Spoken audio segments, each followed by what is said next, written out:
Assalamualaikum warahmatullahi wabarakatuh. Saya akan menjelaskan materi pada mata kuliah kewarganegaraan, yaitu dinamika dan tantangan konstitusi.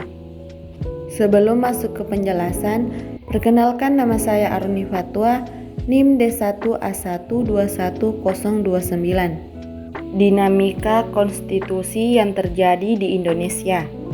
Yang pertama, Undang-Undang Dasar Negara Republik Indonesia 1945 pada masa kemerdekaan. Masa berlakunya pada tanggal 18 Agustus 1945 sampai dengan Agustus 1950, dengan catatan mulai 27 Desember 1949 sampai dengan 17 Agustus hanya berlaku di wilayah Republik Indonesia Proklamasi.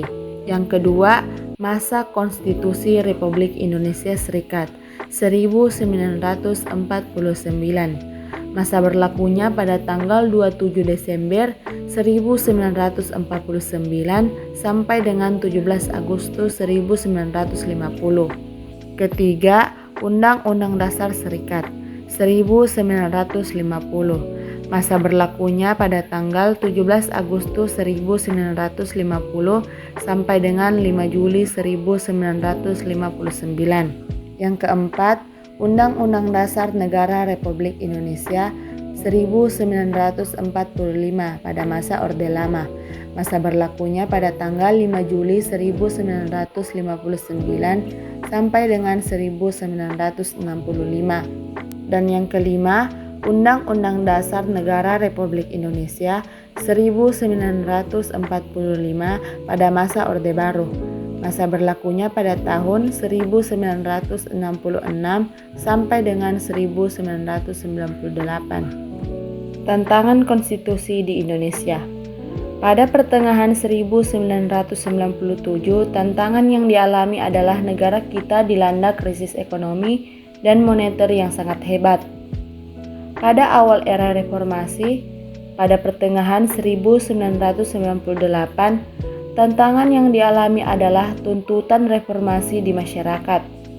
Tuntutan tersebut disampaikan oleh berbagai komponen bangsa, terutama oleh mahasiswa dan pemuda. Tuntutan reformasi. 1. Mengamandemen Undang-Undang Dasar Negara Republik Indonesia 1945. 2. Menghapuskan doktrin duwi fungsi Angkatan Bersenjata Republik Indonesia. 3. Menegakkan supremasi hukum, penghormatan hak asasi manusia, serta pemberantasan korupsi, kolusi, dan nepotisme. 4. Melakukan desentralisasi dan hubungan yang adil antara pusat dan daerah. 5. Mewujudkan kebebasan pers. 6. Mewujudkan kehidupan demokrasi. 4 kali perubahan bertahap dan sistematis Undang-Undang Dasar 1945. 1. Pada sidang umum MPR pada tahun 1999. 2. Pada sidang tahunan MPR pada tahun 2000. 3. Pada sidang tahunan MPR pada tahun 2001. 4. Pada sidang tahunan MPR pada tahun 2002. Proses perubahan Undang-Undang Dasar Negara Republik Indonesia 1945 yang dilakukan oleh MPR. Pertama, tuntutan reformasi antara lain: 1. Amandemen Undang-Undang Dasar 1945. 2. Penghapusan doktrin duwi fungsi ABRI. 3. Menegakkan hukum, HAM, dan pemberantasan KKN. 4. Otonomi daerah. 5. Kebebasan pers. 6. Mewujudkan kehidupan demokrasi. Yang kedua, sebelum perubahan. 1. Pembukaan. 2. Batang tubuh antara lain 16 bab, 37 pasal, 49 ayat, 4 pasal aturan peralihan, 2 ayat aturan tambahan. Yang ketiga, penjelasan. Dan yang ketiga, latar belakang perubahan. Kekuasaan tertinggi di tangan MPR. 1.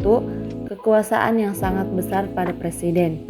2. pasal-pasal yang berlaku luas sehingga menimbulkan multitafsir. 3. Kewenangan pada Presiden untuk mengatur hal-hal penting dengan undang-undang.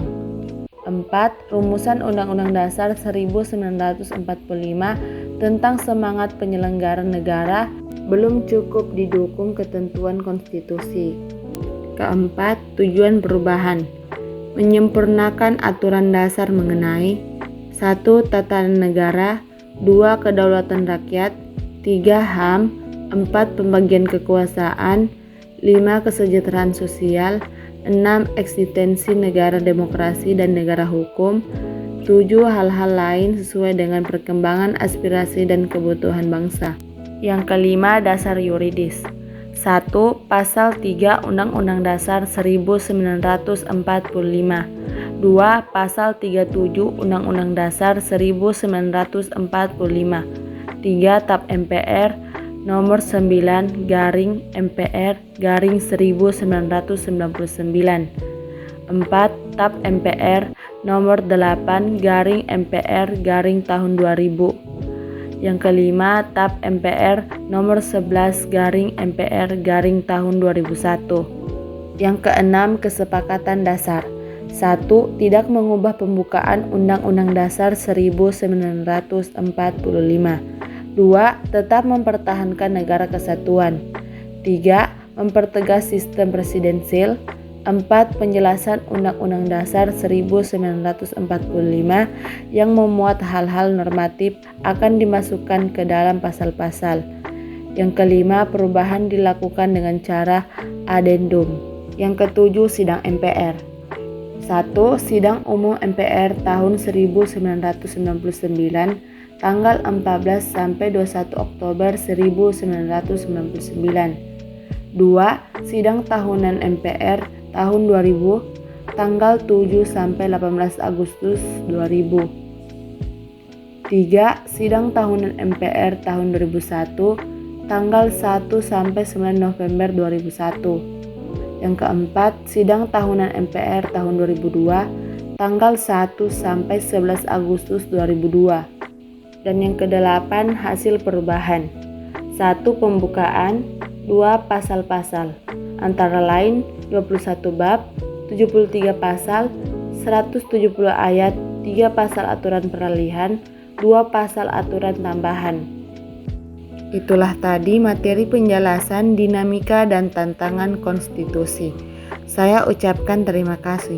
Wassalamualaikum warahmatullahi wabarakatuh.